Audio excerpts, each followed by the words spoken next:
নমস্কার বন্ধুরা, আজকে আমি চিংড়ি মাছের ঝাল করব। তো চিংড়ি মাছের ঝাল কি করে করি চলো দেখে নিই। প্রথমেই নিয়েছি চিংড়ি মাছ, নুন হলুদ মেখে নিয়েছি, এখন হালকা করে ভেজে নেব। কড়াইতে দিয়েছি সর্ষের তেল, গরম হয়ে গেছে, এখন মাছটা দিয়ে দেবো।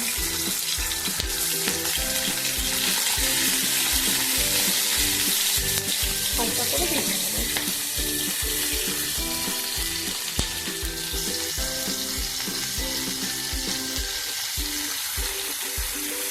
মাছটা হালকা ভেজে নিয়েছি, এখন নামিয়ে নেব। ফোড়নে দিয়ে দেবো কালো জিরে, দিয়ে দেবো থেতো করা রসুন,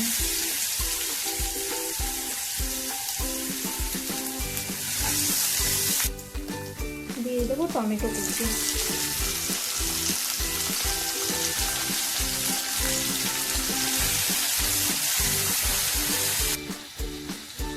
দিয়ে দেবো নুন, দিয়ে দেবো হলুদ গুঁড়ো, আর দিয়ে দেবো পোস্ত, সর্ষে আর কাঁচা লঙ্কা একসঙ্গে বেটে নিয়েছি। হালকা মশলাটা একটু ভেজে নেব। ভেজে রাখা চিংড়ি মাছটা দিয়ে দেবো।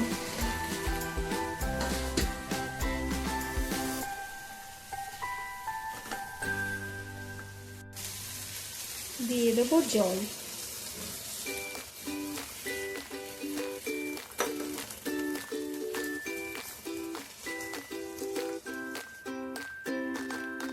ঢাকা দিয়ে এখন কিছুক্ষণ হতে দেব।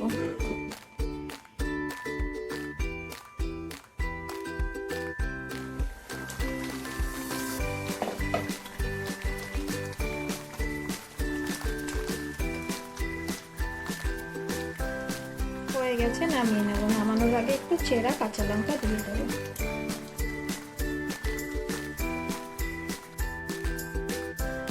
হয়ে গেছে আমার চিংড়ি মাছের ঝাল রেডি। রেসিপিটা যদি তোমাদের ভালো লাগে নিশ্চয়ই বাড়িতে ট্রাই করো, খুব অসাধারণ হয় কিন্তু খেতে।